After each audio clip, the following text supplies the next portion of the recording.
Hello friends, चलिए आज class 12 का बायोलॉजी पढ़ते हैं। चैप्टर नंबर 2 का ऑब्जेक्टिव क्वेश्चन करते हैं।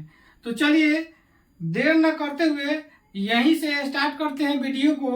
देखिए क्वेश्चन क्या कह रहा है। क्वेश्चन आप लोगों को दिखाई दे रहा होगा। देखिए क्वेश्चन यहाँ पे दिखाई दे रहा है, आवृत बीजियों में लैंगिक जनन के आधार है। आवृत बीजियों में लैंगिक जनन के आधार है। तो देखिए यहाँ पे ऑप्शन कर रहा है पुष्प, बी में कर रहा है बीज, और सी में कर रहा है फल, और डी में कर रहा है भ्रूणकोश। तो आप लोगों को पता होना चाहिए आवृत बीजी मतलब पहले क्या होता है, इसके बारे में जानते हैं। वैसा फल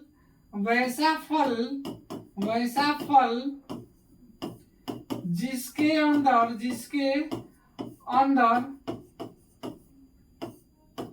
बीज होता है क्या कहलाता है? आवृत बीजी पौधा कहलाता है। अर्थात कहने का मतलब वो इस प्रकार के जो बीज बनेंगे वो उसके ऊपर एक फल का क्या होता है, आवरण पाया जाता है।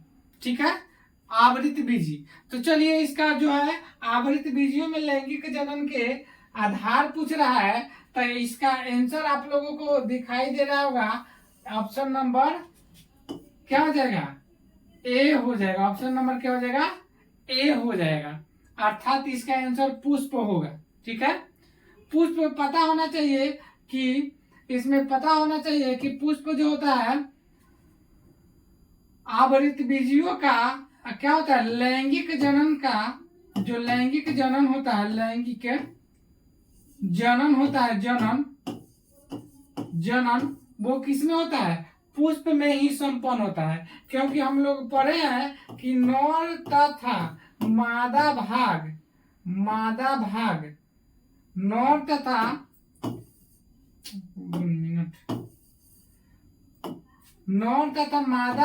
मादा भाग जो होता है किसमें उपस्थित होता है? पुष्प में ही होता है।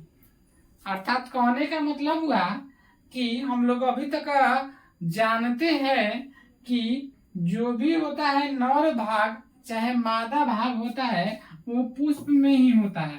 तो वही कह रहा है कि आवृत बीजियों में लैंगिक जनन के आधार क्या होता है, तो आधार क्या होता है, इसका आंसर जो हो जाएगा पुष्प हो जाएगा।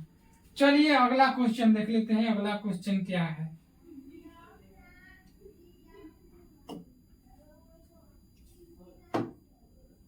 क्वेश्चन नंबर 2 क्या कह रहा है? 1 मिनट, इधर आ गया है, नेक्स्ट करते हैं। हाँ यहाँ पे देखिए क्वेश्चन नंबर 2 क्या कह रहा है, हम लोगों को इधर कर देते हैं। चलिए क्वेश्चन नंबर 2 कह रहा है पुष्पों में स्त्रीकेसर के जयांग संतति किन जनन अंगों का प्रतिनिधित्व करते हैं? किन जनन अंगों का क्या करते हैं? प्रतिनिधित्व करते हैं। देखिए सबसे पहले कह रहा है कि पुष्पों में कौन सी स्त्रीकेसर के बात कर रहा है।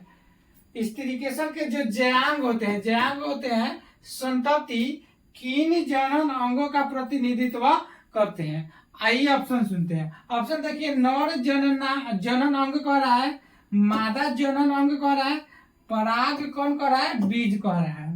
तो आप लोगों को पता होना चाहिए। अब थोड़ा सा हम पुष्प के बारे में बताएंगे। चलिए इसका जो है कुछ पुष्प को जो है हम संरचना का थोड़ा सा बना देते हैं।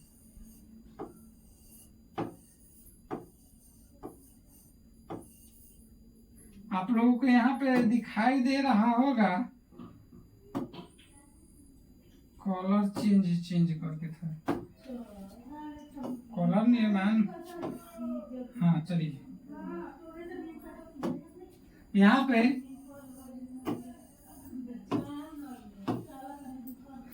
पे आप लोगों को दिखाई दे रहा होगा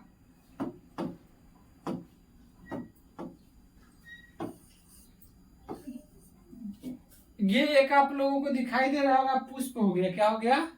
पुष्प हो गया। अब हम लोग ये वाला जो संरचना आप लोगों को यहाँ से यहाँ तक दिखाई दे रहा होगा, इसको हम लोग क्या बोलते हैं? जयांग बोलते हैं। क्या बोलते हैं? पुष्प को, हाँ दिखाइए, थोड़ा कलर चेंज कर देते हैं, इसको क्या बोलते हैं, जयांग बोलते हैं। तो जयांग जो होता है, पता होना चाहिए कि पुष्प का क्या होता है, मादा जनन अंग होता है। क्या होता है, पुष्प का मादा जनन अंग होता है। अब जयांग का भी बात कर ले तो 3 भाग होता है। जयांग का भी ये 3 भाग होता है। सबसे पहले जान लेते हैं 3 भाग कौन कौन होता है। तो आप लोगों को पता होना चाहिए, थोड़ा सा हम इसको इरेज कर दे रहे हैं। देखिए जयांग का 3 भाग के, एक होता है अंडाशय होता है, अंडाशय होता है, एक होता है वर्तिका, वर्तिका, और एक होता है वर्तिकाग्र होता है। ये जयांग का 3 भाग होता है, ठीक है। और पता होना चाहिए कि ये जो जयांग जो होता है, इसकी सबसे छोटी इकाई का बात कर जाता है स्त्री केसर होता है। क्या होता है, स्त्री केसर होता है। अर्थात कहने का मतलब हुआ कि जो जयांग का निर्माण होता है वो किससे होता है, स्त्री केसर से होता है। तो देखिए यहाँ पे क्या पढ़ा है, बोल रहा है क्वेश्चन, स्त्री केसर के जयांग संतति किन जनन अंगों का प्रतिनिधित्व करता है। तो ये चीज आप लोगों को मालूम हो गया होगा कि क्या होता है। ऑप्शन नंबर इसका बी आंसर हो जाएगा, मादा जनन अंग इसका आंसर हो जाएगा। क्या हो जाएगा, मादा जनन अंग। देखिए यहाँ पे आप लोगों को मालूम होना चाहिए स्त्री केसर जयांग के बारे में बात कर रहे हैं। तो इसका जो राइट आंसर हो जाएगा ऑप्शन नंबर बी हो जाएगा। आप लोगों को एकदम ऑप्शन के साथ डील करा रहे हैं, अच्छा से बता रहे हैं। उम्मीद है कि इस चीज को आप लोग समझ पाए होंगे। चलिए अगला क्वेश्चन की तरफ चलते हैं। अगला क्वेश्चन क्या कर रहा है, हाँ यहाँ पर देख सकते हैं आप लोग, क्वेश्चन नंबर 3 कर रहा है, परागकण विकसित होते हैं, परागकण विकसित होते हैं। तो सबसे पहले आप थोड़ा सा इसका जो है फूल के बारे में जान लेते हैं। यहाँ जो है, यहाँ पे आप लोगों को दिखाई दे रहा होगा ये वाला संरचना, ये वाला संरचना, इसको हम लोग बोलते हैं, कुल मिला के टोटल का बात करते हैं तो पुमंग बोला जाता है। क्या बोला जाता है, पुमंग। अब पुमंग का जो है बात, यहाँ पे अगिल का पेज ले लेते हैं। हाँ यहाँ पे दिखाई दे रहा होगा कि ये है, मान के चलिए हम यही संरचना खाली बताए हैं, टोटल का नाम है क्या, पुमंग नाम है। क्या नाम है, अब पुमंग का आप लोग पढ़े होंगे कि 3 गो भाग होता है। क्या होता है, एक होता है पराग, पराग कोश, इसको कहते हैं पराग कोश। ये वाला भाग होता है, इसको बोलते हैं तंतु, या इसको बोलते हैं योजी या संयोजी, बात एक ही है, इसको योजी बोलते हैं। 3 भाग होते हैं। तो आप लोग को मालूम होना चाहिए कि कह रहा है परागकण विकसित होते हैं। क्या कह रहा है, तो इसके अंदर जो होता है, जो संरचना दिखाई दे रहा होगा, पराग कोश के भीतर ये छोटी छोटी संरचना दिखाई दे रहा होगा, इसको हम लोग बोलते हैं कौन सी, पराग कोश बोलते हैं। क्या बोलते हैं, पराग कोश बोलते हैं। तो पराग कोश के अंदर परागकण विकसित होता है, इसी को हम लोग बोल सकते हैं परागकण। परागकण, इसका जो आंसर हो जाएगा ऑप्शन नंबर ए हो जाएगा, लघु बीजाणु धानी में होता है। किसका होता है, लघु बीजाणु धानी, इसका आंसर हो जाएगा। यानी ऑप्शन नंबर क्या हो जाएगा, ए आंसर हो जाएगा। चलिए अगला क्वेश्चन क्या कर रहा है, अगला क्वेश्चन देख लेते हैं। क्वेश्चन नंबर 3 आप लोगों को दिखाई दे रहा होगा। क्वेश्चन नंबर 3 कह रहा है भ्रूण कोश की उत्पत्ति किससे होती है। यहाँ पे देखिए भ्रूण कोश के बारे में चर्चा हो रहा है। चलिए ऑप्शन सुनते हैं। ऑप्शन कह रहा है पराग नलिका से, लघु बीजाणु से, और कह रहा है गुरु बीजाणु से, और कह रहा है लघु बीजाणु धानी से। आप लोगों को ऑप्शन सामने दिखाई दे रहा होगा। तो इसका जो सही आंसर हो जाएगा क्वेश्चन नंबर 4 का आंसर ऑप्शन नंबर सी हो जाएगा। अर्थात क्या हो जाएगा, गुरु बीजाणु से इसका हो जाएगा। किससे विकसित होते हैं, गुरु बीजाणु से इसका उत्पत्ति होता है। भ्रूण कोश की उत्पत्ति गुरु बीजाणु से होती है। चलिए क्वेश्चन नंबर अगला देखते हैं। क्वेश्चन आप लोगों को दिखाई दे रहा होगा। क्वेश्चन क्या कह रहा है कि परागकण किन पीढ़ी का प्रतिनिधित्व करते हैं। परागकण किन पीढ़ी का प्रतिनिधित्व करते हैं। ऑप्शन सुनिए, मादा युग्मक जनन, नर युग्मक जनन, दोनों का, और कह रहा है इनमें से कोई नहीं। ऑप्शन दिखाई दे रहा है, 4 ठो ऑप्शन है इसका, 4 ठो ऑप्शन है, आप लोगों को स्पष्ट रूप से दिखाई दे रहा होगा। तो इसका देखिए, अभी हम बताए परागकण का बात कर रहा है। किसका बात कर रहा है? परागकण। अभी ये थोड़ा देर पहले बताया है किसके अंदर विकसित होता है परागकण। तब बोले हैं कि यहाँ पिछले का क्वेश्चन में देखिए आप लोग, इसका परागकण, हाँ यहाँ पे देखिए लघु बीजाणुधानी में बताया है। अब यहाँ पे बताया है कि परागकण किसका भाग होता है।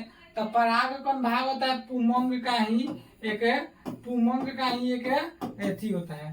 तो पुमंग हम बताएं पुष्प का कौन भाग होता है? नर भाग होता है। अर्थात इसका सही जो आंसर हो जाएगा ऑप्शन नंबर बी हो जाएगा, नर युग्मक का जनन हो जाएगा। क्या हो जाएगा? नर युग्मक जनन इसका सही आंसर हो जाएगा। चलिए क्वेश्चन नंबर अगला देखते हैं। हाँ, क्वेश्चन यहाँ पे आप लोगों को दिखाई दे रहा होगा कि जनन छिद्र परागकण के किस भित्ति में पाया जाता है। जनन छिद्र परागकण के किस भाग में पाया जाता है।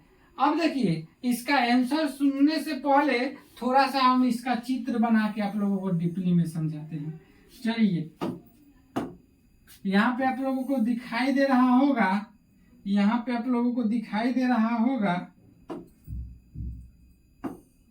यहाँ पे आप लोगों को दिखाई दे रहा होगा। अब चलिए इसको अच्छा से हम थोड़ा और बना देते हैं। यहाँ पे आप लोगों को दिखाई दे रहा होगा,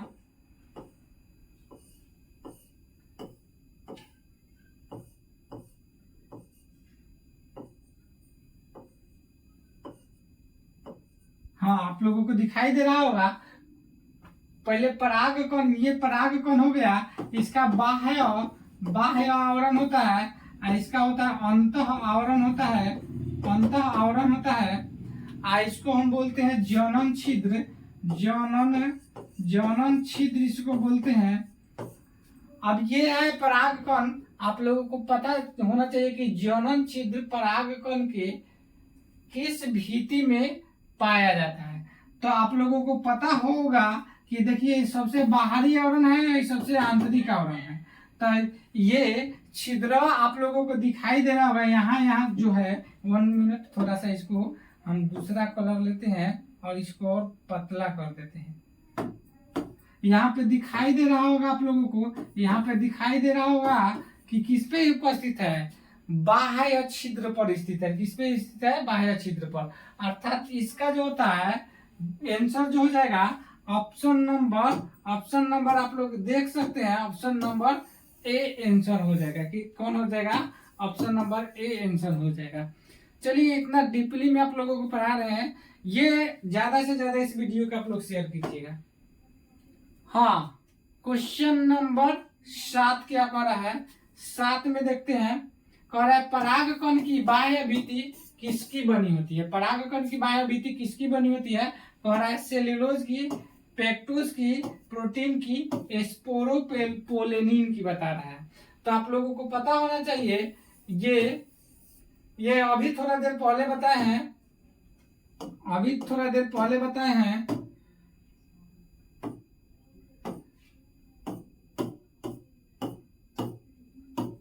आप लोगों को अभी थोड़ा देर पहले बताए हैं। क्या बताए हैं? तब पता होना चाहिए।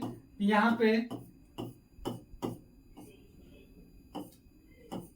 पे दिखाई दे रहा होगा आप लोगों को, ऐसे चित्र बताए हैं।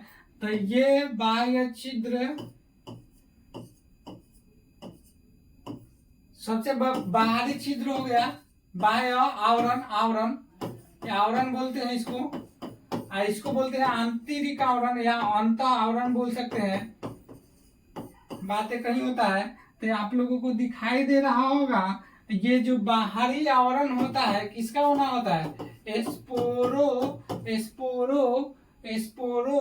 स्पोरोपोलेनिन का बना होता है। किसका बना होता है? बाहरी आवरण किसका बना होता है? स्पोरोपोलेनिन का। अर्थात इसका जो सही आंसर हो जाएगा, ऑप्शन नंबर डी हो जाएगा। क्या हो जाएगा? ऑप्शन नंबर डी इसका सही आंसर हो जाएगा। उम्मीद है कि आप लोगों को समझ में आ रहा होगा। चलिए अगले क्वेश्चन की तरफ चलते हैं। अगला क्वेश्चन क्या कह रहा है? परागकण में अवनमन के समय कितनी कोशिकाएं हो सकती है? परागकण में अवनमन के समय कितनी कोशिकाएं हो सकती है? कह रहा है एक, कह रहा है एक या दो, कह रहा है दो या तीन, कह रहा है तीन या चार। ऑप्शन इसका दिखाई दे रहा होगा आप लोगों को। तो इसका जो सही आंसर हो जाएगा क्वेश्चन नंबर 8 का सी ऑप्शन हो जाएगा। क्या हो जाएगा? दो या तीन ऑप्शन जो इसका आंसर होगा, दो या तीन इसका आंसर हो जाएगा। चलिए अगले क्वेश्चन की तरफ चलते हैं। क्वेश्चन नंबर 9 दिखाई दे रहा होगा आप लोगों को। स्त्रीकेशन में कितने अंग होते हैं? स्त्रीकेशन में कितने अंग होते हैं? तो आप लोगों को थोड़ा देर पहले पता होना चाहिए कि पुष्प के संरचना हम क्वेश्चन बताए हैं। तो ये आप लोगों को पहले चित्र बना देते हैं, कलर चेंज कर करके बता देते हैं आप लोगों को। हरा हरा हरा,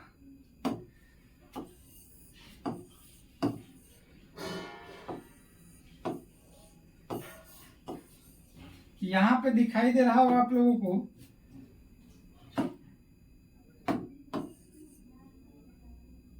वन मिनट, ये दिखाई दे रहा होगा। यहाँ पे जो संरचना दिखाई दे रहा है आप लोगों को, इसको हम लोग क्या बोलते हैं? जयांग, या इसको बोल सकते हैं, 1 मिनट, इसको जयांग या बोल सकते हैं, या स्त्री केसर। अभी बताया स्त्री केसर। तो स्त्री केसर का हम लोग पढ़े हैं क्या कई गो भाग होता है? तो बोले हैं कि एगो होता है अंडाशय, एक होता है वर्तिका, एक होता है वर्तिकाग्र। यानी अंडाशय, ये स्त्रीकेसर का कई गो भाग हो गया? 3 भाग आप लोगों को दिखाई दे रहा होगा। तो इसका जो सही आंसर हो जाएगा, आप लोगों को ऑप्शन देखिए इसमें दिखाई दे रहा है 1, 2, 3 और 4। ऑप्शन इसका सही आंसर जो हो जाएगा सी ऑप्शन हो जाएगा। इसका राइट आंसर कौन हो जाएगा? सी आंसर हो जाएगा। अर्थात 3 गो होता है। 3 कौन कौन होता है ये चीज आप लोगों को बता दी हमने। अब देखिए, एक परिपक्व भ्रूणकोश में कोशिकाओं की संख्या होती है। एक परिपक्व भ्रूणकोश में कोशिकाओं की संख्या होती है। तो आप लोगों को ऑप्शन दिखाई दे रहा होगा 5, बी 7, सी 8 और डी क्या कर रहा है? 3 कर रहा है। तो इसका सही आंसर ऑप्शन नंबर क्या हो जाएगा? बी हो जाएगा। क्या हो जाएगा? सही आंसर बी हो जाएगा, 7 को। चलिए इसका जो है थोड़ा चित्र के माध्यम से समझते हैं। हाँ, यहाँ पे आप लोगों को दिखाई दे रहा होगा, ये कलर सूट नहीं कर रहा है। चलिए इसको हरा ले लेते हैं। इस तरह से कुछ संरचना आप लोग कहीं ना कहीं जरूर देखे होंगे। तो ये देखिए कह रहा है कि कोशिकाओं की संख्या, तो 3 को यहाँ पे दिखाई दे रहा होगा और 3 को यहाँ पे दिखाई दे रहा होगा। 6 और 1 यहाँ पे दिखाया है। दोनों को मिलाकर ध्रुवीय केंद्रक इसको बोला जाता है। तो ये 3 और 3 6 है, कब हो गया? 7। इसी दोनों को मिलाकर के एक हम लोग पढ़ते हैं, इसको ध्रुवीय केंद्र कहा जाता है। तो यहाँ पे दिखाई दे रहा होगा इसका 7, ऑप्शन नंबर क्या हो जाएगा? बी आंसर हो जाएगा। उम्मीद है कि ये 10 क्वेश्चन आप लोगों को समझ में आया होगा। समझ में आया होगा तो इस वीडियो को ज्यादा से ज्यादा शेयर कीजिए। और हमारे चैनल पर आप नए हैं तो हमारे चैनल को थोड़ा सब्सक्राइब कर दीजिए। मिलते हैं अगले वीडियो में। आज के लिए इतना ही।